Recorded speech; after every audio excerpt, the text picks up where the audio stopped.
Aujourd'hui, on aborde un sujet qui revient très souvent en début de coaching, le fait de manger ses émotions. Alors, est-ce que manger ses émotions fait vraiment grossir? Quel est le lien entre l'émotionnel et le nutritionnel? Est-ce qu'il existe des émotions qui sont plus caloriques que d'autres? Dans cette vidéo, on va voir comment calmer tes comportements pour que tu arrêtes de boulotter des trucs à la moindre contrariété après une journée compliquée ou même si t'es simplement fatigué. Et je vais te donner une astuce ultra efficace que je ne donne habituellement qu'à mes clientes. Alors tiens-toi prête. Tu peux t'abonner à la chaîne pour me remercier de ce petit cadeau.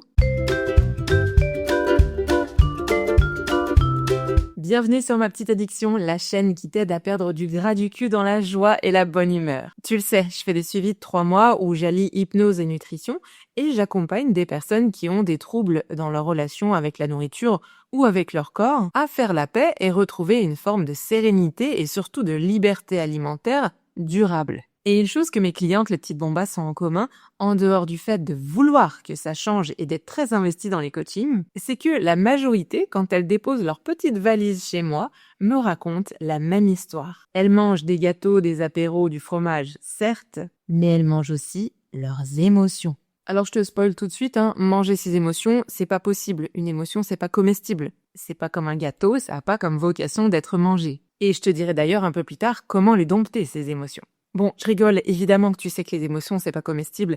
Pourtant, tu fais peut-être partie de ces nanas qui disent « je mange mes émotions ».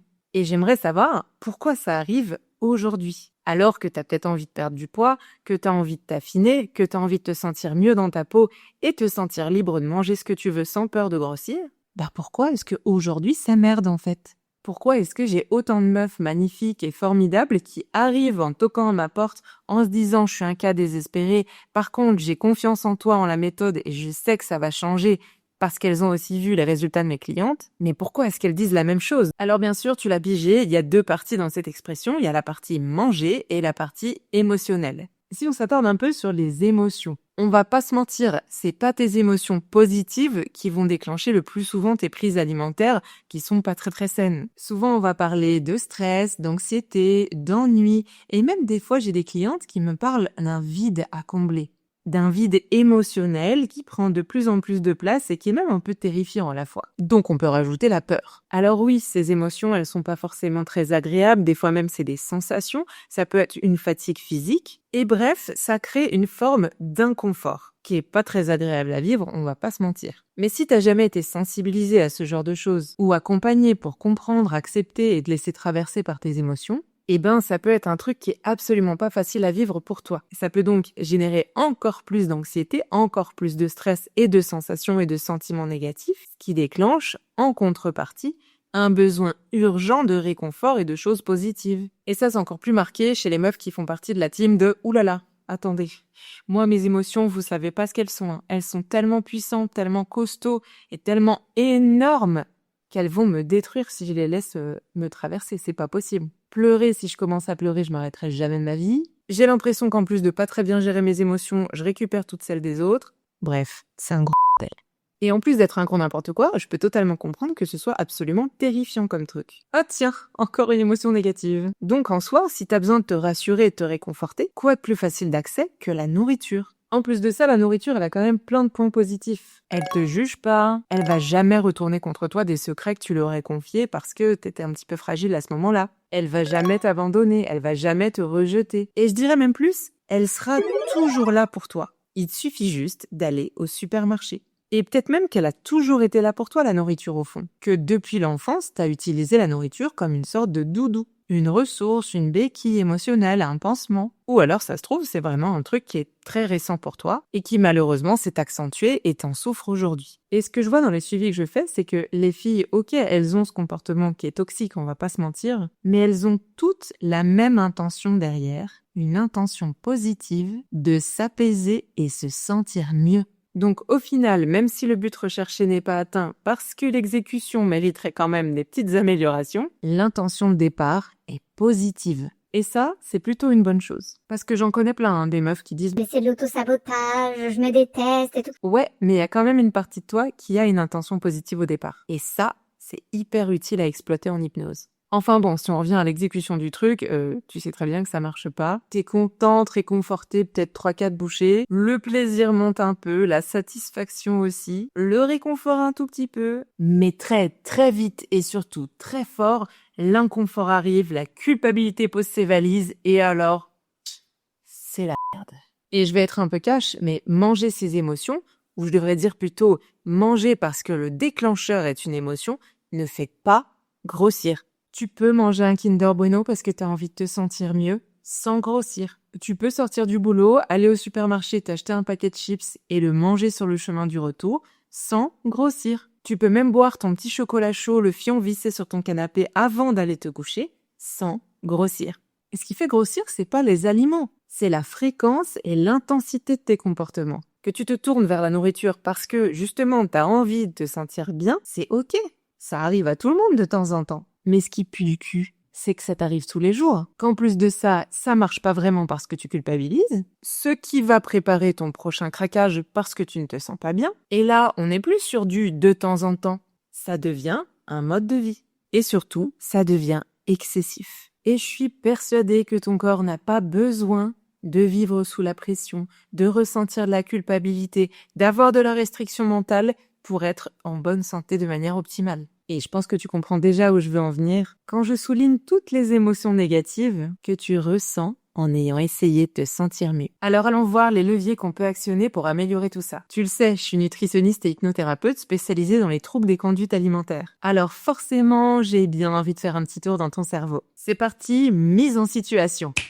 T'as passé une journée pas ouf, t'as une charge mentale de gros hippopotame, tu te sens sous pression, t'as pas de temps pour toi, t'as 5000 pensées à la minute. Du coup, t'as besoin d'une soupape en forme de dinosaurus. J'adore les dinosaurus. Évidemment que si t'as pas passé une super journée, ton cerveau non plus. On est d'accord qu'il est là, hein, il n'est pas parti en vacances au Cap Tag. Et donc son but, ça va être de se calmer aussi, de se sentir mieux. Il va chercher à baisser son niveau de stress et de désagréabilité, même si ça n'existe pas, et il va chercher sa dose de dopamine. Mais qu'est-ce que c'est que la dopamine? Vas-y Robert, la scène est à toi. Neuromédiateur, précurseur de la noradrénaline et indispensable à l'activité normale du cerveau. Ok, c'est pas hyper clair, mais merci quand même. La dopamine, c'est celle qu'on appelle souvent l'hormone du plaisir. Elle nous fait nous sentir bien, et c'est un peu l'hormone de la récompense. La dopamine, cette hormone qui est notre super pote pour nous aider à nous sentir super bien temporairement. Sauf que tu sais que t'as une hormone aussi hyper badass qui est le cortisol.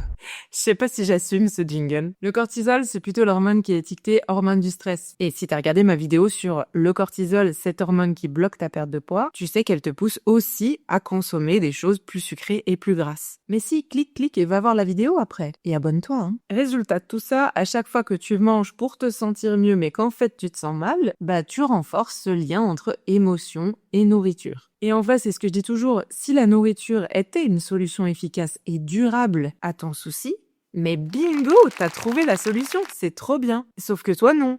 Tu vis dans la restriction mentale. Parce que t'es persuadé que certains aliments vont te faire grossir. Et en plus, t'as raison. Quand tu les manges, tu grossis. Tes kilos en plus, ils sortent pas de nulle part. Mais c'est pas parce que t'as expérimenté de grossir en les mangeant, ces aliments, que c'est forcément leur faute. T'es juste piégé, mais t'es pas condamné. Parce que je te le dis tout de suite, oui, il est possible de changer tout ça, de briser ce cercle, de vivre tes émotions sans essayer de les étouffer sous des paquets de biscuits. Des astuces et des outils, j'en partage plein dans le challenge de 5 jours de suivi gratuit que j'organise le 16 juin. Tu recevras chaque matin un audio sur une thématique précise pour changer ta manière de manger dès le jour 1. C'est d'ailleurs mon préféré. Et chaque soir, un audio spécialement enregistré dans une fréquence qui va te permettre de baisser efficacement ton niveau de stress. Et il y a même un audio spécialement dédié pour reprogrammer l'inconscient. Celui-là en particulier, il vaut le détour. Tout ça, c'est disponible si tu cliques sur le lien pour t'inscrire au challenge qui est juste dessous. Le format audio, c'est un format qui plaît énormément en plus, parce que tu peux vraiment l'écouter à ton rythme. T'as accès à moi en direct en plus pendant ces 5 jours pour vraiment que je puisse répondre à toutes tes questions et te soutenir si t'en as besoin. Et surtout, ça n'arrive qu'une fois par an, alors sincèrement, je t'invite vraiment à prendre ta place pour cet événement inédit.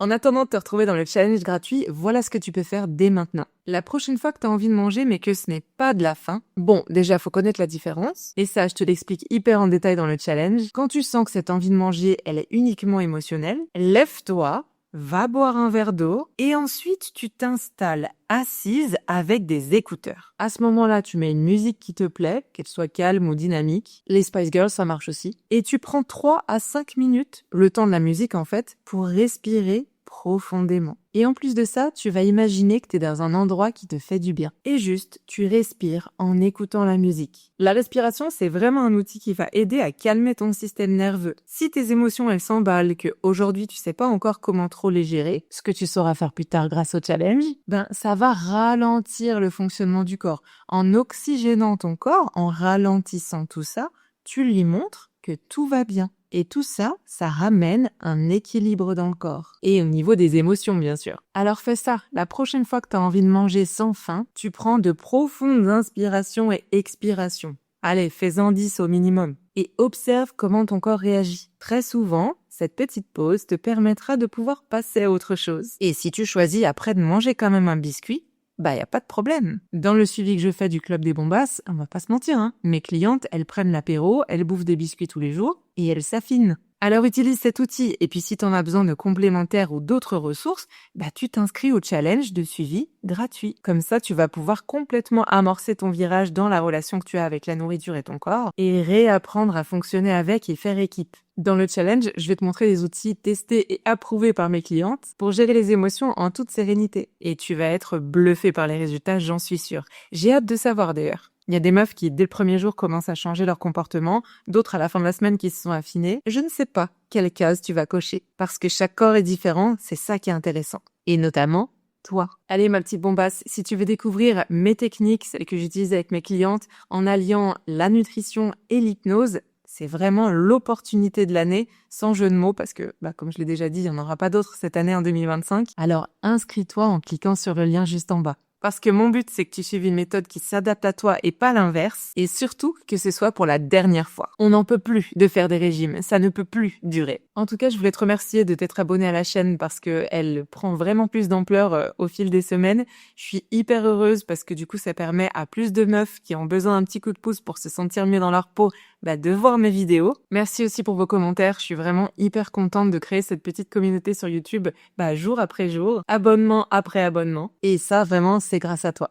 Alors bien sûr, je t'invite à continuer de commenter mes vidéos, de mettre un petit pouce, de t'abonner, même de partager à tes potes qui ont besoin de ça pour que justement on pète un peu les clichés, les croyances sur les régimes, le déficit calorique et tous ces trucs toxiques qui nous enferment dans un mal-être dont il est difficile de sortir toute seule. Alors merci encore ma petite bombasse et puis c'est pas tout ça, mais j'ai du boulot. Alors,